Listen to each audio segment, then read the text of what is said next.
Bonjour à toutes et à tous, un temps de parole consacré effectivement à la vie chère ce matin. On le fait souvent sur Kwesi parce que ce thème concerne tout le monde. Avec nous, on a Camille Audine. Bonjour. Bonjour. Merci d'être avec nous. Vous êtes en direct sur Kwesi FM et sur Kwesi Télévision.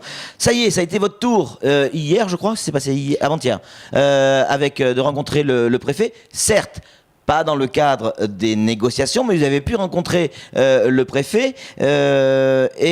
Comment s'est passée cette réunion ? Vous avez pu avancer sur la liste ? Est-ce que aujourd'hui vous êtes en mesure de nous en donner plus, de nous en dire plus ?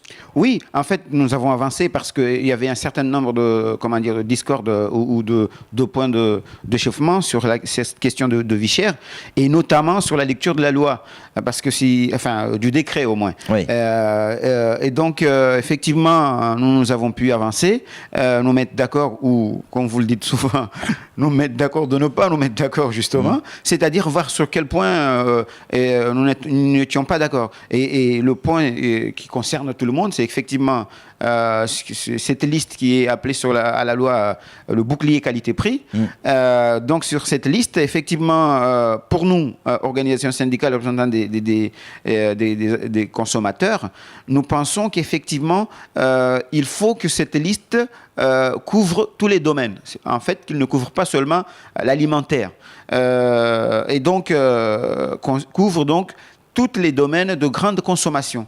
Ce qui était le cas, parce qu'on avait vu grosso modo la première liste proposée par le préfet, il y avait des cotons-tiges, il y avait des couches, il y avait des cahiers, des stylos. Alors attention, pour nous, cahiers, stylos, c'est pas... Quand on dit cahiers, stylos, effectivement, c'est pas des produits alimentaires, mais ce sont des produits aussi qui ne sont pas, ils sont non alimentaires. Pour nous, non alimentaires les plus consommés, donc, comme dit la loi, de grande consommation, ça reste entre le stylo et le ciment, par exemple, le béton, on voit tout de suite que le ciment, les matières, le fer est beaucoup plus consommé à Mayotte que le crayon et le stylo. Et c'est la raison pour laquelle nous ne disons pas il faut enlever le stylo pour mettre le béton. C'est pas ce que je dis. Ce que je dis, c'est que si on met le stylo et le crayon et la calculatrice, parce que nos enfants en ont besoin, il faut en plus mettre le béton, le sable et le ciment, parce que c'est un produit de grande consommation et de la structure de notre pays,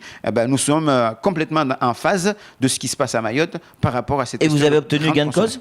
Nous n'avons pas obtenu gain de cause parce que, la loi prévoyait aussi de voir ces éléments-là sur la loi. Mais pour nous, le décret étant large, ce qu'on nous dit, c'est quoi ? C'est simplement trois choses. Il faut trois choses dans ce qu'on appelle le bouclier, dans le décret du bouclier qualité-prix. Il faut un produit, une liste de produits et une surface, c'est-à-dire une surface capable de nous fournir l'ensemble des éléments des produits inscrits dans la liste. C'est-à-dire que tous ces produits qui sont sur la liste doivent pouvoir se trouver dans un seul et même magasin. C'est-à-dire quand on arrive avec son chariot, on arrive à Sodifram, à Jumbo, à Somaco, Hyperdiscount, j'en sais rien, je ne vais pas tous les citer, mais il faut qu'on puisse retrouver tous ces produits dans le même magasin. C'est-à-dire que si vous nous mettez le ciment, si vous allez à Hyperdiscount, vous n'allez pas trouver de ciment. Exactement. Mais exactement. On est entièrement d'accord sur cette façon de voir. On était entièrement d'accord. Mais le problème n'est pas cela. Le problème est que la structure de Mayotte fait que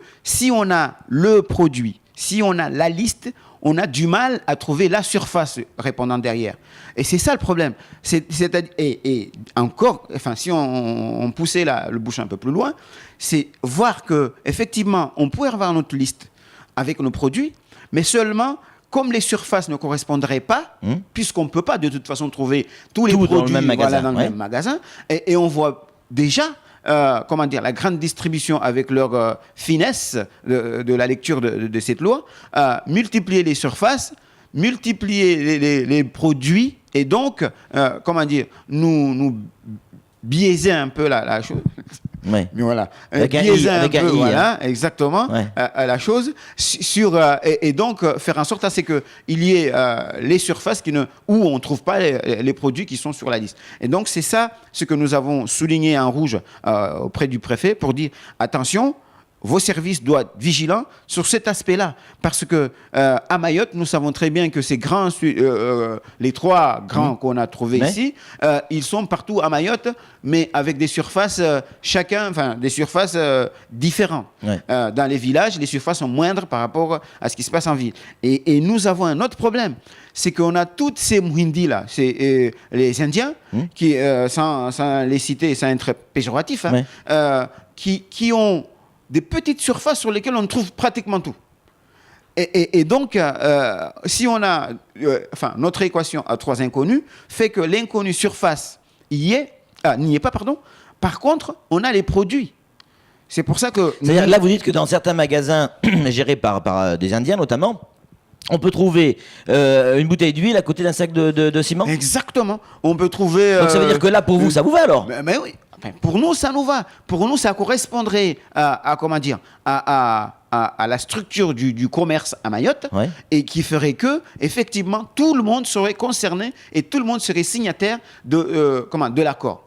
Ou alors, s'il n'y a pas signature, comme dit la loi, dans ces cas-là, le représentant de l'État reprendrait ses responsabilités et contraindrait ces surfaces, donc tous ces commerçants, à donner ces produits avec le prix que décidera le service de l'État. C'est-à-dire, pour que je comprenne bien, Camille Oudine, c'est un peu compliqué pour nous. Oui, c'est technique, c'est vrai. Mais ça veut dire quoi? Qu'est-ce que vous demandez? Vous demandez quoi? Que par exemple chez Sodifram, il y ait aussi du ciment et du sable? Oui, non, nous demandons que Sodifram peut vendre ce qu'il veut, mais nous demandons à ce que les produits, on se base sur les produits. Seulement. Oui, mais la loi, elle dit bien qu'on doit tout trouver dans un seul endroit. Oui, mais ici, c'est pour ça que nous disons, à Mayotte, on ne peut pas, c'est pas possible. Donc, nous demandons. Donc en fait, c'est pas une négociation ni sur les prix ni sur les produits. Là, vous êtes en train de renégocier la loi, si je comprends bien. Non, on ne renégocie pas la loi parce qu'on est sur le décret d'application de cette loi. Ce décret d'application de cette loi, nous demandons aux représentants de l'État à ce qu'ils puissent remonter au niveau national, dire voilà la problématique de la spécificité locale.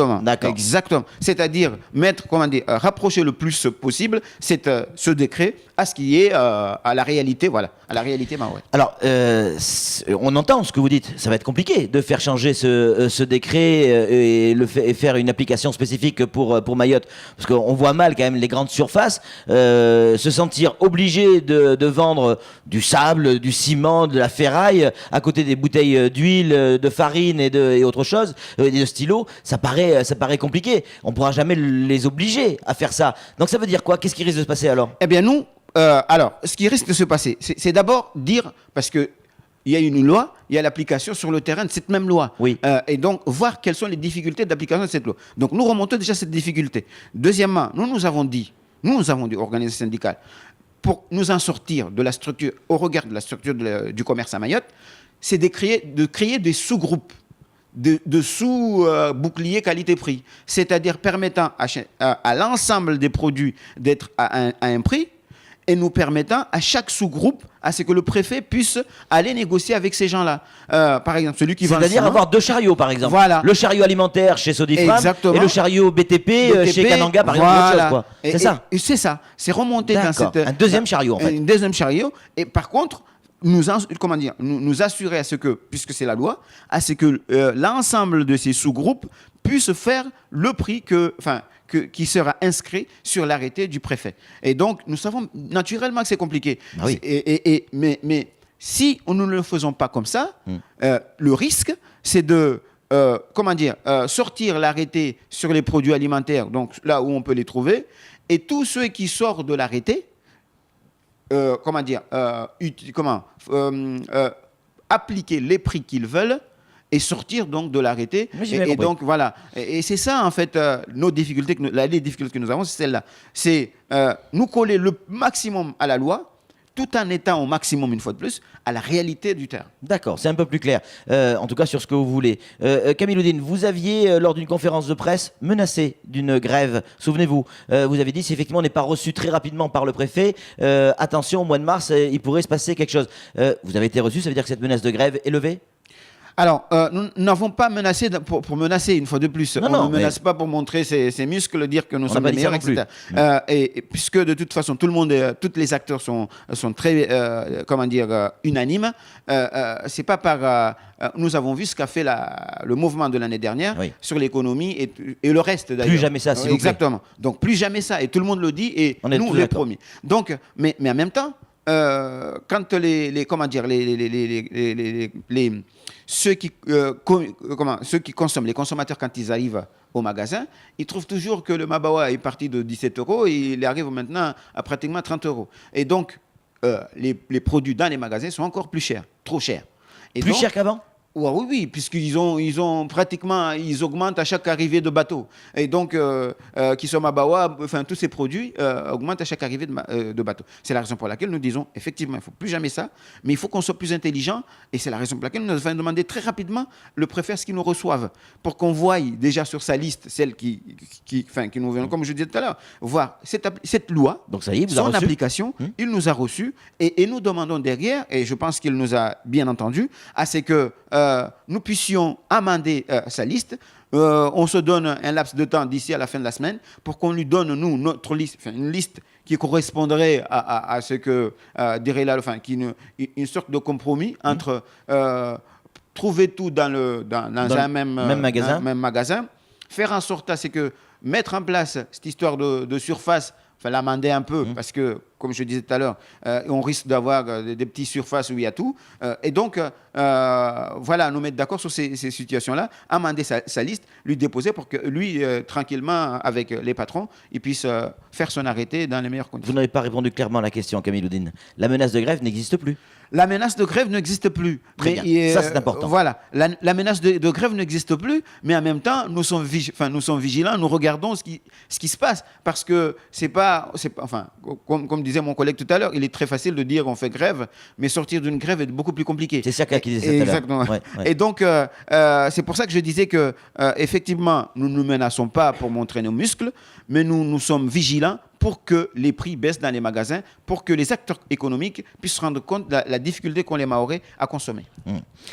Est-ce que pour vous, vous avez le sentiment, en tant que syndicat ou association de consommateurs, depuis ce mouvement contre la vie chère, qui nous a coûté à tous très très cher, que ce soit les entreprises, mais tout le monde, hein, même les salariés, etc. Est-ce que vous avez le sentiment que vous avez été efficace depuis ce jour-là, en termes de baisse de prix ? Vous savez, quand on a vu la loi Lurel, tout le monde disait, voilà, on était très très lucide pour dire que ce n'est pas la loi Lurel qui réglerait le problème de la vie chère. Et nous sommes encore plus lucides aujourd'hui, puisque ce que nous attendons derrière, pourquoi nous, les associations consommateurs, nous avons demandé à ce que comment dire, la consommation, enfin, les qualité-prix ne s'arrêtent pas seulement aux produits alimentaires. C'est tout simplement parce que derrière, nous entendons la relance économique. Effectivement, aujourd'hui, le problème est à ce niveau-là, c'est que l'économie n'a pas encore relancé, mais il a servi à une chose, une prise de conscience des Mahorais sur la consommation, mais il faut aussi que derrière, nous, peut-être, comme disait la pub, il faut aujourd'hui consommer différemment. Bon, il nous reste quoi, une minute. Globalement, vous êtes satisfait de cette rencontre avec le préfet, de cette négociation? Vous êtes ressorti de là avec le sourire? Non, en fait, en tant si, vous avez le qu'organisation sourire, syndicale, voilà, on est sorti avec le sourire, mais on l'avait avant de rentrer, donc c'est pas un problème.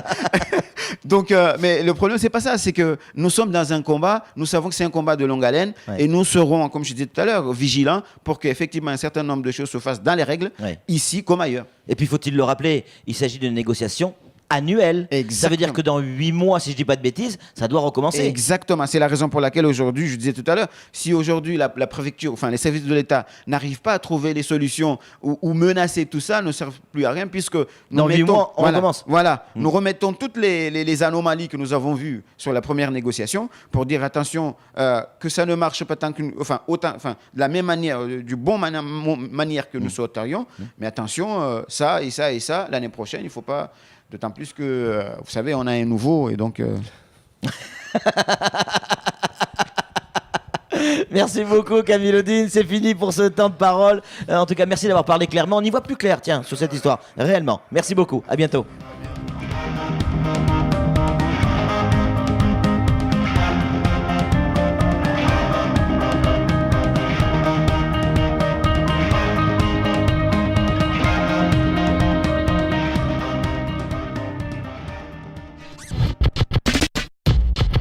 Mais quand on regarde bien, les Mayas l'avaient prédit, il y aurait un enchaînement de cataclysmes, donc comme Et ça. de grande catastrophe. Eh ben, 21 décembre. 21 décembre, La donc fin du voilà. monde. Donc ne nous étonnez pas, hein, d'ici Kwesi dérange, c'est tout à fait normal. Ça a été prédit par les Mayas. Donc pour ceux qui croient que Kwesi dérange.